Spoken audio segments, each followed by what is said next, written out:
ಕೇವಲ ಒಂದು ಇನ್ಸ್ಟಾಗ್ರಾಮ್ ಸ್ಟೋರಿಯಿಂದ ದೇಶದ ಅತ್ಯುನ್ನತ ಭದ್ರತಾ ಪಡೆಯ ಅಧಿಕಾರಿಗೊಬ್ಬರು ಇಡೀ ದೇಶದಲ್ಲೇ ಇಷ್ಟೊಂದು ದೊಡ್ಡ ರಾಜಕೀಯ ಬಿರುಗಾಳಿಯನ್ನ ಎಬ್ಬಿಸಬಹುದು ಅಂತ ಯಾರು ಊಹಿಸಿರಲಿಲ್ಲ. ಎಸ್, ನಾವು ಇವತ್ತು ಮಾತನಾಡ್ತಿರೋದು ಸುಂದರಿ ಪೊಲೀಸ್ ಬಗ್ಗೆ. ದೇಶದ ಅತ್ಯಂತ ಪ್ರಭಾವಶಾಲಿ ಭದ್ರತಾ ಪಡೆಯ ಲೇಡಿ ಆಫೀಸರ್ಸ್ ನ ಒಬ್ಬರ ಕತೆ. ಇವರು ಕೇವಲ ಒಬ್ಬ ಪೊಲೀಸ್ ಅಧಿಕಾರಿ ಮಾತ್ರವಲ್ಲ, ಇನ್ಸ್ಟಾಗ್ರಾಮ್ ನಲ್ಲಿ ಬರೋಬ್ಬರಿ 6 ಲಕ್ಷಕ್ಕೂ ಹೆಚ್ಚು ಫಾಲೋವರ್ಸ್ ಹೊಂದಿರುವ ದೊಡ್ಡ ಸೆನ್ಸೇಷನಲ್. ಆದರೆ ಇತ್ತೀಚೆಗೆ ಇವರು ತಮ್ಮ ಇನ್ಸ್ಟಾಗ್ರಾಮ್ ಖಾತೆಯಲ್ಲಿ ಹಾಕಿದ ಒಂದೇ ಒಂದು ಸ್ಟೋರಿ ಇಡೀ ದೇಶದಾದ್ಯಂತ ದೊಡ್ಡ ರಾಜಕೀಯ ಮತ್ತು ಸಾಮಾಜಿಕ ವಿವಾದಕ್ಕೆ ಕಾರಣವಾಗಿದೆ. ಹೌದು ವೀಕ್ಷಕರೇ, ನಾವು ಹೇಳ್ತಾ ಇರೋದು ಸಿಆರ್ಪಿಎಫ್ ನ ರಾಪಿಡ್ ಆಕ್ಷನ್ ಫೋರ್ಸ್ ಅಂದ್ರೆ RAF ಅಧಿಕಾರಿ ಸೋನಿಯಾ ಸೆರಾವತ್ ಅವರ ಬಗ್ಗೆ. ನೀಟ್ ಪೇಪರ್ ಲೀಕ್ ವಿರೋಧಿಸಿ ದಿಲ್ಲಿಯಲ್ಲಿ ನಡೆದ ಪ್ರತಿಭಟನೆಯ ಬೆನ್ನಲ್ಲೇ ಈ ಅಧಿಕಾರಿ ಹಾಕಿದ ಪೋಸ್ಟ್ ಈಗ ಇಡೀ ದೇಶದಲ್ಲಿ ಚರ್ಚೆಯ ವಿಷಯವಾಗಿದೆ. ಹಾಗಾದ್ರೆ ಏನಿದು ಇಡೀ ವಿವಾದ? ಆ ಸೋಷಿಯಲ್ ಮೀಡಿಯಾ ಪೋಸ್ಟ್ ನಲ್ಲಿ ಏನಿತ್ತು? ಈ ಅಧಿಕಾರಿಗೆ ಈಗ ಎದುರಾಗಿರುವ ಸಂಕಷ್ಟಗಳೇನು? ಬನ್ನಿ ಇವತ್ತಿನ ಈ ವಿಡಿಯೋದಲ್ಲಿ ಡೀಟೇಲ್ ಆಗಿ ಸಂಪೂರ್ಣವಾಗಿ ತಿಳಿದುಕೊಳ್ಳೋಣ. ಎಲ್ಲೂ ಸ್ಕಿಪ್ ಮಾಡದೆ ಈ ವಿಡಿಯೋ ನೋಡಿ. ಒಂದೇ ಒಂದು ಇನ್ಸ್ಟಾಗ್ರಾಮ್ ಸ್ಟೋರಿಯಿಂದ ಸಂಚಲನ, ಪ್ರತಿಭಟನಾಕಾರರನ್ನ ಜಿರಳೆಯೊಂದರ ಲೇಡಿ ಆಫೀಸರ್. ಎಸ್ ವೀಕ್ಷಕರೇ, ನಾವು ಮೊದಲು ಈಗ ಏನ್ ನಡೀತಿದೆ ಎಂಬುದನ್ನು ನೋಡೋಣ. ಅದಾದ ಬಳಿಕ ಈ ಸೋನಿಯಾ ಸೆರಾವತ್ ಯಾರು, ಅವರ ವಿಷಯವೇನು ಎಂಬುದನ್ನು ನೋಡೋಣ. ವಿಷಯ ಏನಪ್ಪಾ ಅಂದ್ರೆ, ನೀಟ್ ಪೇಪರ್ ಲೀಕ್ ಹಗರಣವನ್ನ ವಿರೋಧಿಸಿ ಮತ್ತು ಕೇಂದ್ರ ಶಿಕ್ಷಣ ಸಚಿವ ಧರ್ಮೇಂದ್ರ ಪ್ರಧಾನ್ ರವರ ರಾಜೀನಾಮೆಗೆ ಆಗ್ರಹಿಸಿ ವಿದ್ಯಾರ್ಥಿಗಳು ದೇಶದಾದ್ಯಂತ ದೊಡ್ಡ ಮಟ್ಟದ ಪ್ರತಿಭಟನೆಯನ್ನ ನಡೆಸ್ತಾ ಇದ್ದಾರೆ. ಈ ಹೋರಾಟದ ಮುಂಚೂಣಿಯಲ್ಲಿರೋದು ಕಾಕ್ರೋಚ್ ಜನತಾ ಪಾರ್ಟಿ ಅಂದರೆ ಸಿಜೆಪಿ.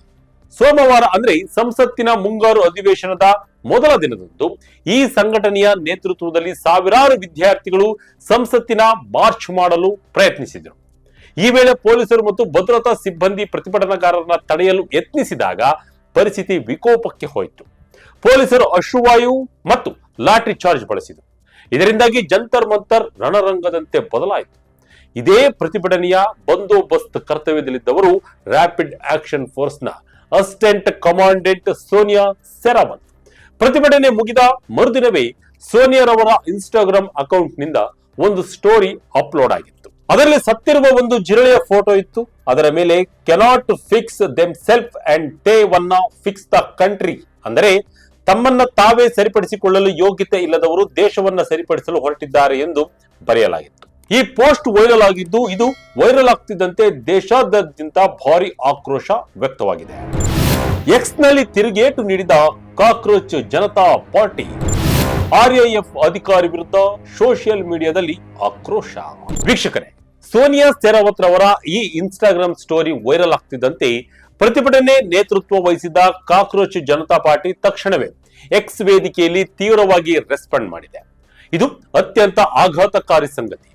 RAF ನ ಈ ಅಧಿಕಾರಿಯು ಶಾಂತಿಯುತವಾಗಿ ಪ್ರತಿಭಟನೆ ನಡೆಸುತ್ತಿರುವ ವಿದ್ಯಾರ್ಥಿಗಳನ್ನ ಜಿರಳೆಗಳಂತೆ ನೋಡ್ತಿದ್ದಾರೆ ಮತ್ತು ಪೊಲೀಸರ ದೌರ್ಜನ್ಯವನ್ನ ಸಮರ್ಥಿಸಿಕೊಳ್ಳುತ್ತಿದ್ದಾರೆ ಎಂದು ಆಕ್ರೋಶವನ್ನ ಹೊರಹಾಕಿತ್ತು. ಅಷ್ಟೇ ಅಲ್ಲದೆ ಸಿಜೆಪಿ ಸಂಘಟನೆಯು ವ್ಯಂಗ್ಯವಾಗಿ, ಆದರೆ ನೆನಪಿಡಿ, ನಾವು ಜಿರಳೆಗಳು ಮತ್ತು ಜಿರಳೆಗಳು ಎಂದಿಗೂ ಸಾಯುವುದಿಲ್ಲ ಎಂದು ತಿರುಗೇಟು ನೀಡಿತ್ತು. ವಿವಾದ ತೀವ್ರ ಸ್ವರೂಪ ಪಡೆದುಕೊಳ್ತಿದ್ದಂತೆ ಎಚ್ಚೆತ್ತ ಸೋನಿಯಾ ಸೆರಾವತ್ ರವರು ಆ ಇನ್ಸ್ಟಾಗ್ರಾಮ್ ಸ್ಟೋರಿಯನ್ನ ತಕ್ಷಣವೇ ಡಿಲೀಟ್ ಮಾಡಿದರು. ಆದರೂ ಕೂಡ ಇದರ ಸ್ಕ್ರೀನ್ ಶಾಟ್ಗಳು ದೇಶದಾದ್ಯಂತ ಸಖತ್ ವೈರಲ್ ಆಗಿವೆ. ಈ ಘಟನೆಯು ಕೇವಲ ಸೋಷಿಯಲ್ ಮೀಡಿಯಾ ವಿವಾದವಾಗಿ ಉಳಿಯದೆ ಸಿಆರ್ಪಿಎಫ್ ಮತ್ತು RAF ಅಧಿಕಾರಿಗಳ ವಲಯದಲ್ಲೂ ದೊಡ್ಡ ಚರ್ಚೆಗೆ ಕಾರಣವಾಗಿದೆ. ಕಿಚ್ಚು ಹೊತ್ತಿಸಿರುವ ಸೋನಿಯಾ ಸೆರಾವತ್ ಯಾರು? ಈಗ ನಾವು ಮುಖ್ಯವಾದ ವಿಷಯವನ್ನು ನೋಡೋಣ. ಹಾಗಾದ್ರೆ ಯಾರು ಈ ಸೋನಿಯಾ ಸೆರಾವತ್? ಇವರು ಮೂಲತಃ ಹರಿಯಾಣದ ಸಾಂಪ್ರದಾಯಿಕ ಸಮಾಜದಲ್ಲಿ ಹೆಣ್ಣು ಮಕ್ಕಳಿಗೆ ಇರುವ ಸೀಮಿತ ಅವಕಾಶಗಳನ್ನ ಮೀರಿ ದೇಶದ ಸಶಸ್ತ್ರ ಪಡೆಗೆ ಸೇರಬೇಕು ಮತ್ತು ಲಿಂಗ ತಾರತಮ್ಯದ ರೂಢಿಗಳನ್ನ ಮುರಿಯಬೇಕು ಎಂಬ ಕನಸು ಕಂಡವರು. ಇತ್ತೀಚೆಗೆ win life like a warrior ಎಂಬ ಪಾಡ್ಕಾಸ್ಟ್ ನಲ್ಲಿ ಮಾತನಾಡಿದ ಸೋನಿಯಾ ತಮ್ಮ ತರಬೇತಿ ಅವಧಿಯಲ್ಲಿ ನಡೆದ ಒಂದು ಭೀಕರ ಘಟನೆಯನ್ನ ಹಂಚಿಕೊಂಡಿದ್ದರು. ತರಬೇತಿ ಸಮಯದಲ್ಲಿ ಅವರಿಗೆ ತೀವ್ರವಾದ ಗಾಯಗಳಾಗಿದ್ವಂತೆ. ಅದಕ್ಕೆ ಬರೋಬ್ಬರಿ 52 ಹೊಲಿಗೆಗಳನ್ನ ಹಾಕಲಾಗಿತ್ತು. ಆದರೆ ಇಂತಹ ಕಠಿಣ ಪರಿಸ್ಥಿತಿಯಲ್ಲೂ ಧೃತಿಗೆಡದ ಸೋನಿಯಾ ಸಂಪೂರ್ಣವಾಗಿ ಚೇತರಿಸಿಕೊಂಡು ತಮ್ಮ ಕಠಿಣ ತರಬೇತಿಯನ್ನ ಪೂರ್ಣಗೊಳಿಸಿದ್ರು. ಇದನ್ನ ಅವರು ತಮ್ಮ ವೃತ್ತಿ ಜೀವನದ ಅತ್ಯಂತ ಪ್ರಮುಖ ತಿರುವು ಎಂದು ಕರೆದಿದ್ದಾರೆ. ಲೇಡಿ ಕಾಪ್ ಸೋನಿಯಾಗೆ 6 ಲಕ್ಷ ಫಾಲೋವರ್ಸ್. ಸೋನಿಯಾ ಸೇರಾವತ್ ರವರು ಕೇವಲ ಕರ್ತವ್ಯದ ಮೈದಾನದಲ್ಲಿ ಮಾತ್ರವಲ್ಲದೆ ಇನ್ಸ್ಟಾಗ್ರಾಂನಲ್ಲೂ ಸಖತ್ ಆಕ್ಟಿವ್ ಆಗಿದ್ದಾರೆ. ಇವರ ಅಕೌಂಟ್ 3 ಸ್ಟಾರ್ ಸೋನಿಯಾ ಹೆಸರಲ್ಲಿದ್ದು 6 ಲಕ್ಷಕ್ಕೂ ಹೆಚ್ಚು ಫಾಲೋವರ್ಸ್ ಹೊಂದಿದ್ದಾರೆ.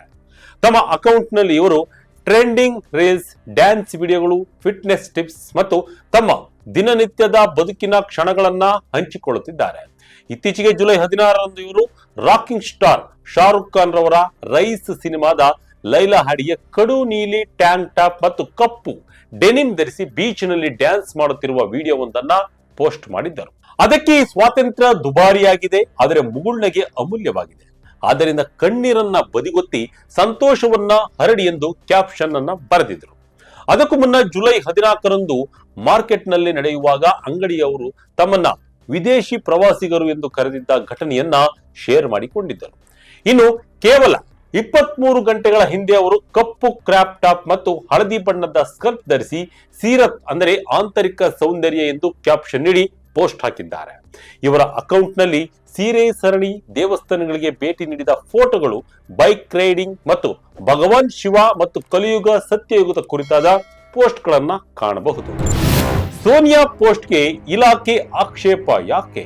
ವೀಕ್ಷಕರೇ, ಸೋನಿಯಾ ಸೇರಾವತ್ ರವರ ಇನ್ಸ್ಟಾಗ್ರಾಂ ವಿವಾದದ ಹಿಂದೆ ದೊಡ್ಡ ನಿಯಮಗಳ ಉಲ್ಲಂಘನೆಯ ಆರೋಪ ಕೇಳಿ ಬರ್ತಾ ಇದೆ. ಸಿಆರ್ಪಿಎಫ್ ನ ಸೇವಾ ನಿಯಮಗಳ ಪ್ರಕಾರ ಕರ್ತವ್ಯದಲ್ಲಿರುವ ಅಧಿಕಾರಿಗಳು ಸಾಮಾಜಿಕ ಜಾಲತಾಣಗಳಲ್ಲಿ ತಮ್ಮ ವೈಯಕ್ತಿಕ ಖಾತೆಗಳಲ್ಲಿ ಇಲಾಖೆಯ ಯೂನಿಫಾರ್ಮ್ ಧರಿಸಿರುವ ಫೋಟೋಗಳನ್ನ ಎಂದಿಗೂ ಪ್ರೊಫೈಲ್ ಪಿಕ್ಚರ್ ಆಗಿ ಬಳಸಬಾರದು ಎಂದು ಕಟ್ಟುನಿಟ್ಟಾಗಿ ಸೂಚಿಸಲಾಗಿದೆ. ಆದರೆ ಸೋನಿಯಾರವರ ಅಕೌಂಟ್ ಪ್ರೊಫೈಲ್ ಚಿತ್ರದಲ್ಲಿ ಅವರು ಯೂನಿಫಾರ್ಮ್ ಧರಿಸಿದ್ದಾರೆ. ಅಷ್ಟೇ ಅಲ್ಲದೆ ಜನವರಿ 2023ರಲ್ಲಿ ಸಿಆರ್ಪಿಎಫ್ ನ ಹೊಸ ಸಾಮಾಜಿಕ ಜಾಲತಾಣ ಮಾರ್ಗಸೂಚಿಗಳನ್ನ ಬಿಡುಗಡೆ ಮಾಡಿತ್ತು. ಸಾರ್ವಜನಿಕ ವೇದಿಕೆಗಳಲ್ಲಿ ಸಿಬ್ಬಂದಿಗಳು ತಮ್ಮ ವೈಯಕ್ತಿಕ ಕುಂದುಕೊರತೆಗಳನ್ನ ಹೇಳಿಕೊಳ್ಳುವುದು ಮತ್ತು ಸರ್ಕಾರಿ ನೀತಿಗಳ ವಿರುದ್ಧ ಪ್ರತಿಕ್ರಿಯಿಸುವುದನ್ನು ತಡೆಯಲು ಈ ಮಾರ್ಗಸೂಚಿಗಳನ್ನ ತರಲಾಗಿತ್ತು. ಇದು 1964ರ ಸೆಂಟ್ರಲ್ ಸಿವಿಲ್ ಸರ್ವಿಸಸ್ ಕಂಡಕ್ಟ್ ನಿಯಮಗಳ ಅಡಿಯಲ್ಲಿ ಬರುತ್ತದೆ. ಸಿಆರ್ಪಿಎಫ್ ಸಾಮಾಜಿಕ ಜಾಲತಾಣ ನಿಯಮಗಳೇನು? ಈ ನಿಯಮಗಳ ಪ್ರಕಾರ ಅಧಿಕಾರಿಗಳು ಸಾರ್ವಜನಿಕವಾಗಿ ಯಾವುದೇ ರಾಜಕೀಯ ಅಥವಾ ಧಾರ್ಮಿಕ ಹೇಳಿಕೆಗಳನ್ನ ನೀಡುವಂತಿಲ್ಲ. ಭವಿಷ್ಯದಲ್ಲಿ ತೊಂದರೆ ತರಬಹುದಾದ ವಿವಾದಾತ್ಮಕ, ಸೂಕ್ಷ್ಮ ಅಥವಾ ರಾಜಕೀಯ ವಿಷಯಗಳ ಬಗ್ಗೆ ಯಾವುದೇ ಕಾಮೆಂಟ್ ಕೂಡ ಮಾಡುವಂತಿಲ್ಲ. ಸಾಮಾಜಿಕ ಜಾಲತಾಣಗಳಲ್ಲಿ ಸರ್ಕಾರದ ಅಥವಾ ಇಲಾಖೆಯ ಘನತೆಗೆ ಧಕ್ಕೆ ತರುವಂತಹ ಯಾವುದೇ ಕೆಲಸ ಮಾಡುವಂತಿಲ್ಲ. ಕೋಪ, ದ್ವೇಷ ಅಥವಾ ಆಲ್ಕೋಹಾಲ್ ಪ್ರಭಾವದಲ್ಲಿ ಪೋಸ್ಟ್ ಮಾಡಬಾರದು ಮತ್ತು ಯಾರನ್ನ ಆನ್ಲೈನ್ ನಲ್ಲಿ ನಿಂದಿಸಬಾರದು ಅಥವಾ ತಾರತಮ್ಯ ಮಾಡಬಾರದು. ಸೂಕ್ಷ್ಮ ಹಾಗೂ ಲಿಂಗ ಸಂಬಂಧಿತ ವಿಷಯಗಳ ಬಗ್ಗೆ ಕಾಮೆಂಟ್ ಮಾಡುವಾಗ ಅತ್ಯಂತ ಜಾಗರೂಕರಾಗಿರಬೇಕು ಎಂಬ ನಿಯಮಗಳನ್ನು ಇವೆ. ಇನ್ನು ಸೋನಿಯಾರವರ ಈ ಪೋಸ್ಟ್ ಇಡೀ ಪಡೆಗೆ ಕೆಟ್ಟ ಹೆಸರು ತರುತ್ತಿದೆ ಎಂದು ಹಿರಿಯ ಅಧಿಕಾರಿಗಳು ಅಸಮಾಧಾನವನ್ನ ವ್ಯಕ್ತಪಡಿಸಿದ್ದಾರೆ. ಹಿರಿಯ ಅಧಿಕಾರಿಗಳ ಪ್ರಕಾರ ರಾಜಕೀಯವಾಗಿ ಸೂಕ್ಷ್ಮವಾಗಿರುವ ವಿಷಯಗಳ ಬಗ್ಗೆ ಇಲಾಖೆಯ ಸಿಬ್ಬಂದಿ ವೈಯಕ್ತಿಕ ಖಾತೆಗಳಲ್ಲಾದರೂ ಸರಿ ಇಂತಹ ಕಾಮೆಂಟ್ ಗಳನ್ನ ಮಾಡುವುದು ಶಿಸ್ತು ಉಲ್ಲಂಘನೆಗೆ ಸಮಾನವಾಗಿರುತ್ತದೆ. ಮಹಿಳೆಯರನ್ನ ರಕ್ಷಿಸಲು ಹೋಗಿ ಗಾಯಗೊಂಡೆ, ನನ್ನ ಮೇಲೂ ಹಲ್ಲೆ ನಡೆಯಿತು ಎಂದ ಸೋನಿಯಾ. ಆದರೆ ಈ ಇಡೀ ವಿವಾದದ ಮತ್ತೊಂದು ಮಗ್ಗುಲನ್ನ ಸ್ವತಃ ಸೋನಿಯಾ ಶೇರಾವತ್ ರವರು ಬಹಿರಂಗಪಡಿಸಿದ್ದಾರೆ. ಜುಲೈ 20ರಂದು ನಡೆದ ಘರ್ಷಣೆಯಲ್ಲಿ ಸೋನಿಯಾರವರ ತೋಳಿಗೆ ಗಂಭೀರವಾದ ಪೆಟ್ಟಾಗಿದೆ. ಅವರ ಕೈಗೆ ಪ್ಲಾಸ್ಟರ್ ಹಾಕಲಾಗಿದ್ದು ಹೆಗಲಿಗೂ ಗಾಯಗಳಾಗಿವೆ. ಅಂದಿನಿಂದ ಅವರು ಕರ್ತವ್ಯಕ್ಕೆ ಹಾಜರಾಗಿಲ್ಲ. ಈ ಬಗ್ಗೆ ಎನ್ಡಿಟಿವಿಗೆ ನೀಡಿದ ಸಂದರ್ಶನದಲ್ಲಿ ಮಾತನಾಡಿದ ಸೋನಿಯಾ ಶೇರಾವತ್ ಅಂದು ಪ್ರತಿಭಟನಾ ಸ್ಥಳದಲ್ಲಿ ನಡೆದ ಸತ್ಯಾಸತ್ಯತೆಗಳನ್ನ ವಿವರಿಸಿದ್ದಾರೆ. ಅಂದು ಜಂತರ್ ಮಂತರ್ನಲ್ಲಿ ಪ್ರತಿಭಟನೆ ನಡೆಸಲು ಬಂದವರಲ್ಲಿ ಕೇವಲ ವಿದ್ಯಾರ್ಥಿಗಳು ಮಾತ್ರ ಇರಲಿಲ್ಲ. ಅವರ ಜೊತೆಗೆ ಕೆಲವು ಗೂಂಡಾಗಳು ಮತ್ತು ನಿರ್ದಿಷ್ಟ ರಾಜಕೀಯ ಪಕ್ಷದ ಕಿಡಿಗೇಡಿಗಳು ಸೇರಿಕೊಂಡಿದ್ದರು. ಅವರನ್ನ ಸಮಾಜ ವಿರೋಧಿ ಶಕ್ತಿಗಳು ಎಂದೇ ಕರೆಯಬಹುದು. ಅವರು ನಮ್ಮ ಮೇಲೆ ಕಲ್ಲುಗಳು, ಚಪ್ಪಲಿಗಳು ಮತ್ತು ಗಾಜಿನ ಬಾಟಲಿಗಳನ್ನ ಎಸೆದರು. ಅವರು ನಮ್ಮ ಕುತ್ತಿಗೆ ಹಾಗೂ ಕೈಗಳನ್ನ ಉಗುರುಗಳಿಂದ ಗೀಚಿದರು ಎಂದು ತಮ್ಮ ಕುತ್ತಿಗೆಯ ಮೇಲಿನ ಗಾಯದ ಗುರುತುಗಳನ್ನ ತೋರಿಸುತ್ತಾ ನೋವನ್ನ ತೋಡಿಕೊಂಡಿದ್ದಾರೆ. ಇನ್ನು ತಮಗಾದ ಕೈ ಗಾಯದ ಬಗ್ಗೆ ವಿವರಿಸುತ್ತಾ ಪ್ರತಿಭಟನಾ ನಿರತ ಮಹಿಳೆಯರನ್ನ ಹಿಂಸಾಚಾರದಿಂದ ರಕ್ಷಿಸಲು ಹೋದಾಗ ನನ್ನ ಕೈಗೆ ಗಂಭೀರ ಪೆಟ್ಟಾಯಿತು ಎಂದು ಅವರು ಹೇಳಿಕೊಟ್ಟಿದ್ದಾರೆ. ಶಿಸ್ತು ಕ್ರಮ ಕೈಗೊಳ್ಳುತ್ತಾ ಸಿಆರ್ಪಿಎಫ್ ಉನ್ನತ ಮಂಡಳಿ ವಿವರಣೆ ಕೇಳಲು ಸಿದ್ಧತೆ ನಡೆಸಿದ ಹಿರಿಯ ಅಧಿಕಾರಿಗಳು. ಸಿಆರ್ಪಿಎಫ್ ನ ಉನ್ನತ ಅಧಿಕಾರಿಗಳು ಸೋನಿಯಾ ಶೇರಾವತ್ ರವರ ಸಾಮಾಜಿಕ ಜಾಲತಾಣದ ಚಟುವಟಿಕೆಗಳ ಬಗ್ಗೆ ತನಿಖೆಯನ್ನ ಆರಂಭಿಸಿದ್ದಾರೆ. ಪ್ರಾಥಮಿಕ ಮೌಲ್ಯಮಾಪನದಲ್ಲಿ ಅವರು ಇಲಾಖೆಯ ಸೋಷಿಯಲ್ ಮೀಡಿಯಾ ಮಾರ್ಗಸೂಚಿಗಳನ್ನ ಉಲ್ಲಂಘಿಸಿರುವುದು ಮೇಲ್ನೋಟಕ್ಕೆ ಕಂಡು ಬಂದಿದೆ. ಹೀಗಾಗಿ ಅವರಿಗೆ ಇಲಾಖೆಯಿಂದ ಶೋಕಸ್ ನೋಟಿಸ್ ನೀಡಿ ವಿವರಣೆ ಕೇಳಲು ಸಿದ್ಧತೆಯನ್ನ ನಡೆಸಲಾಗಿದೆ ಎಂದು ತಿಳಿದು ಬಂದಿದೆ. ಅಧಿಕಾರಿಗಳು ತಮ್ಮ ವಿವರಣೆಯನ್ನ ನೀಡಿದ ನಂತರವೇ ಮುಂದಿನ ಶಿಸ್ತು ಕ್ರಮ ಬಗ್ಗೆ ಇಲಾಖೆ ಅಂತಿಮ ನಿರ್ಧಾರವನ್ನ ತೆಗೆದುಕೊಳ್ಳಲಿದೆ. ಒಟ್ಟಿನಲ್ಲಿ ವೀಕ್ಷಕರೇ, ಕಾನೂನು ಮತ್ತು ಸುವ್ಯವಸ್ಥೆ ಕಾಪಾಡುವ ಜವಾಬ್ದಾರಿಯುತ ಸ್ಥಾನದಲ್ಲಿರುವ ಅಧಿಕಾರಿಗಳು ಸಾಮಾಜಿಕ ಜಾಲತಾಣಗಳನ್ನ ಬಳಸುವಾಗ ಎಷ್ಟು ಜಾಗರೂಕರಾಗಿರಬೇಕು ಎಂಬುದಕ್ಕೆ ಈ ಘಟನೆಯೇ ಅತ್ಯುತ್ತಮ ಉದಾಹರಣೆ. ಒಂದು ಕಡೆ ಕರ್ತವ್ಯದ ಸಮಯದಲ್ಲಿ ಗಂಭೀರವಾಗಿ ಗಾಯಗೊಂಡು ಆಸ್ಪತ್ರೆ ಸೇರಿದ ಅಧಿಕಾರಿಯ ನೋವಿನ ಕಥೆ ಇದ್ದರೆ, ಮತ್ತೊಂದೆಡೆ ಪ್ರತಿಭಟನಾಕಾರರನ್ನ ಜಿರಳೆಗೆ ಹೋಲಿಸಿ ಗೈಡ್ಲೈನ್ಸ್ ಉಲ್ಲಂಘಿಸಿದ ಗಂಭೀರ ಆರೋಪವಿದೆ.